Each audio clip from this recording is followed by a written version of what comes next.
السلام عليكم ورحمه الله وبركاته. ازيك يا قمر، عامل ايه؟ مره واحد استلف من واحد فلوس. المهم اللي سلف الفلوس صاحب المال قال له بص انا هحتاج منك الفلوس دي في الوقت الفلاني بعد اذنك. الراجل قال له ماشي، شكرا جزيلا انك يعني اديتني الفلوس دي، انا والله محتاجها. قال له خلاص يا سيدي والله انا مش متضايق، يعني خد الفلوس وروح وتعالى بعد شهر 2 10. هم يعني قال له مده. بعد المده دي بالظبط ما خلصت، راح الراجل اللي مستلف الفلوس رايح للراجل اللي سلف الفلوس صاحب المال، وراح واخد الفلوس ورميها على الترابيزه. قال له اهو فلوسك في الميعاد، عشان بس ما تتكلمش معايا كتير، احنا خلاص مش عايزين من حد حاجه. فالناس اللي شايفه الموقف مستغربين جدا، هو ازاي اللي كان بيتمسكن من كام يوم واللي ما كانش معاه حاجه خالص جاي يكلم صاحب المال كده؟ هو الراجل صاحب المال قاعد مستغرب جدا، هو انت بتكلمني كده ليه؟ ده انت كنت من شهر ولا 2 جاي تتمسكن عشان ابقى سبب ربنا سبحانه وتعالى يفكها عليك. كل اللي كان طالع على الناس اللي حوالين الراجل اللي سلف الفلوس صاحب المال انها تطبطب عليه وتقول له معلش معلش معلش، ما تزعلش، هو مسكين ومش فاهم. المشكله بقى ان اللي استلف الفلوس كان فاكر انها كده خلاص فرجت وان كده عدت، لكن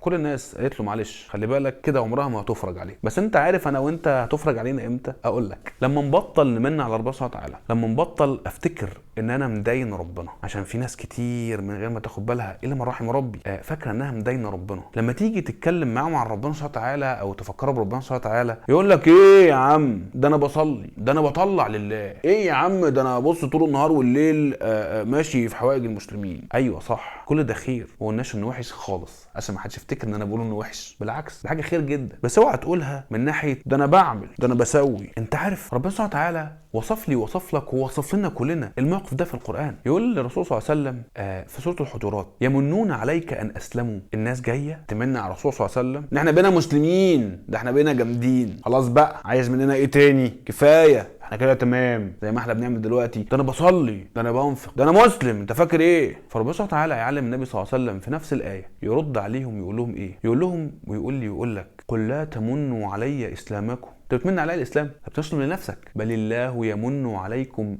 ان هداكم للايمان ان كنتم صادقين. ده ربنا سبحانه وتعالى هو اللي بيمن عليا وعليك ان هو هدانا اصلا للايمان ده، للطاعات دي، للجمال ده، للخير ده، هو اللي بيمن عليك عشان يديك. والله والله والله ربنا سبحانه وتعالى بيديك عشان يهديك، عشان يجازيك.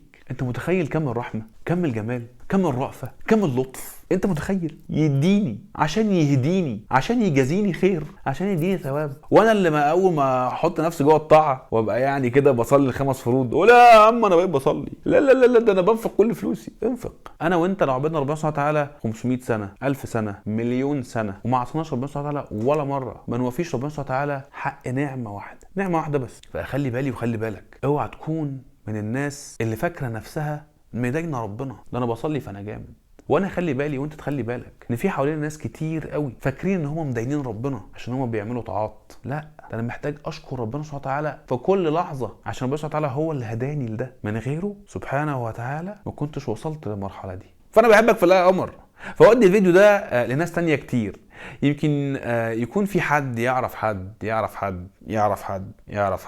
فاكر نفسه مدين ربنا. السلام عليكم.